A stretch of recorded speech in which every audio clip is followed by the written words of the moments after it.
Welcome back mga sir, nandito naman ulit tayo sa ating gupitan. So mga sir, ang client natin ay magpapagupit siya ng taper French. So ito na mga sir, ginamitan na natin ng trimmer. Ito na, maglalagay na tayo ng guideline, ng zero baseline natin at gumamit tayo ng guard number 4 sa gilid.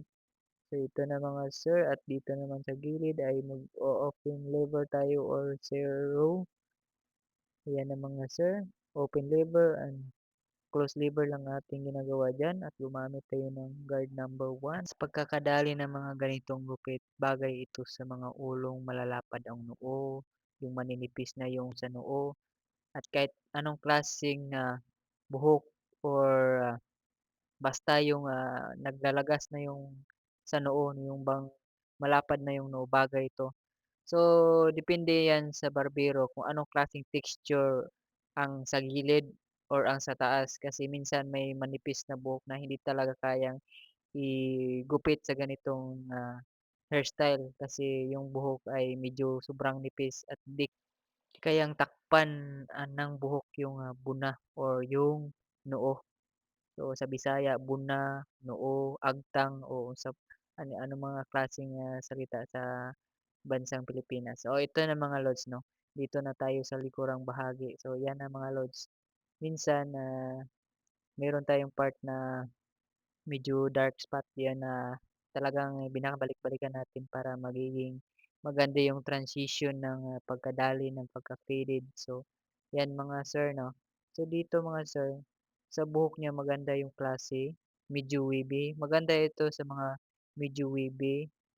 Dahil hindi siya mahirap i-texture yung pagka-hairstyle. So, sa hairstyle ng ganito madali siyang gawin 'pag yung buhok ay wavy.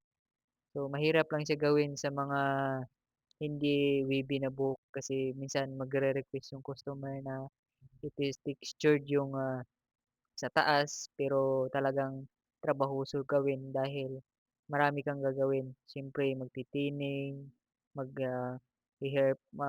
textured ka diyan, sa taas. Paano mo siya para magiging wavy yung dating. Oh, siyempre, sa mga ganyang style, tingnan niyo naman, gumagamit ka ng thinning para mabawasan yung bigat ng buhok at madali mo siyang ma-volume or ma-textured na gamit ang textured powder natin mga sir.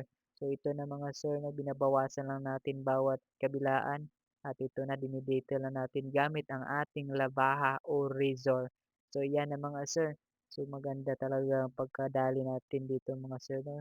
Dahil bagay na bagay naman sa kanyang ulo, bagay na bagay naman sa kanyang buhok na gumpitan ng ganito. So bino-blower na natin. So ayan, bagong shampoo yan mga sir no.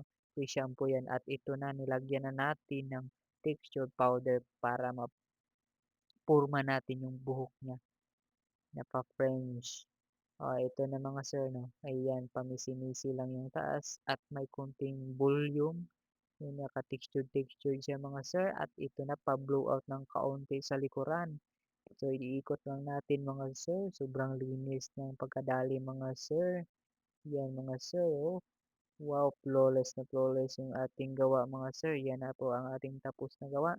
So ito mga sir, baka gusto niyo magpagupit ng ganito sir, isip-isipin niyo rin yung texture ng buhok niyo, baka hindi babagay sa texture ng buhok niyo. At ito na mga sir, tapos na. Kabilaan, sobrang ganda. Ayos.